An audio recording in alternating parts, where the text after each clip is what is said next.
India has unleashed its next wave of retaliatory measures against Pakistan as its response to the Pahalgam terror attack that killed 26 people. Now, India has briefly stopped water flow through two dams on the Chenab River in the clear warning to Islamabad. Pakistan has earlier warned that any move by India to stop water would be considered an act of war. Now, according to reports, Indian authorities have restricted the flow of water through the Baglihar and Salal hydroelectric dams over Chenab River. Reports also claim that it is planning similar measures at the Krishna Ganga Dam over the tributary of Jhelum River. Now, in the Riyasi district, the water level in Chenab River witnessed a significant drop after the closure of gates at the Salal Dam. The Akhnur sector in Jammu and Kashmir saw a massive fall in the water level, leaving some areas completely dry.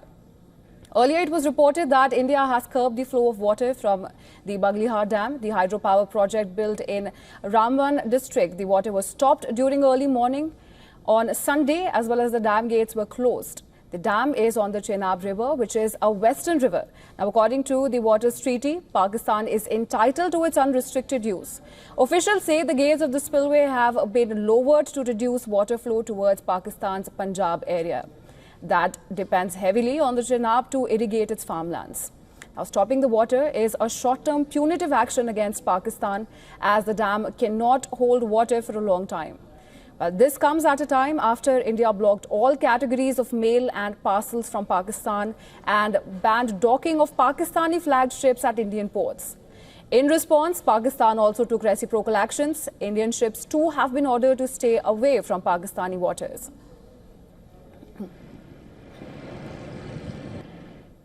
Our Assistant Editor for Foreign Affairs, Siddhant Sibal, is joining us live. Siddhant, following this decision to suspend the Indus Waters Treaty in retaliation for the Pahalgam terror attack, India has now briefly stopped water flow through the Baglihar Dam on the Chenab River. And according to reports, the centre is planning similar such steps on the Krishna Ganga Dam near Bandipur as well. What more can you tell us about that? Well, I really can't comment on these developments coming from Jammu and Kashmir. Of course, we know that India has scrapped or frozen the Indus Waters Treaty, and this is something that is the first step that India took after the Pahalgam terror attack, and we know that it will have its own implications. We're still waiting for the official word from the government of India. Over what next steps. We saw a number of meetings happening in Delhi, in fact here in Delhi, over the freezing of the Indus Waters Treaty. But all in all, the focus is on diplomatic measures. Over the weekend, India announced suspension of trade. India announced the suspension of postal services. Shipping ties also snapped on them. We also know that before that the Wagah-Tari border was closed, and the focus also shifts to the United Nations Security Council, where there is expected to be a closed-door meeting later today. We know that Pakistan is a non-permanent member of the United Nations Security Council, and at Pakistan's request, the meeting is coming. But it is happening under the threats to international peace and security. It's a closed-door meeting.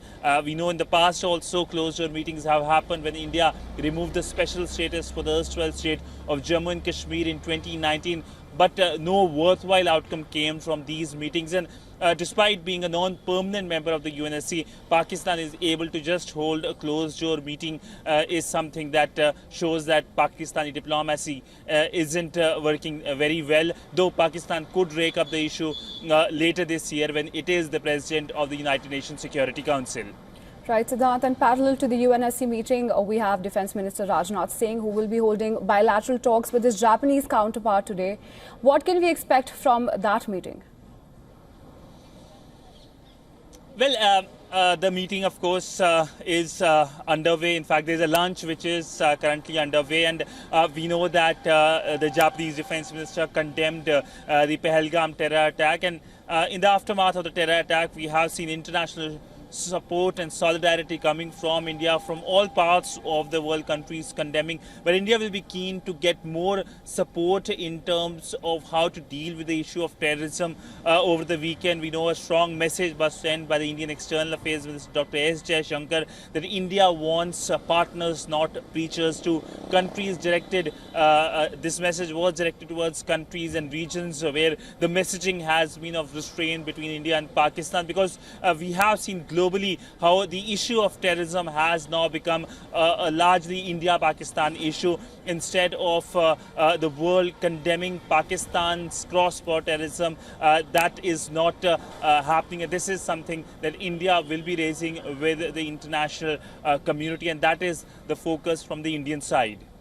Absolutely. Thanks, Siddharth, for getting us that report. And of course, we'll be closely monitoring the situation as it develops.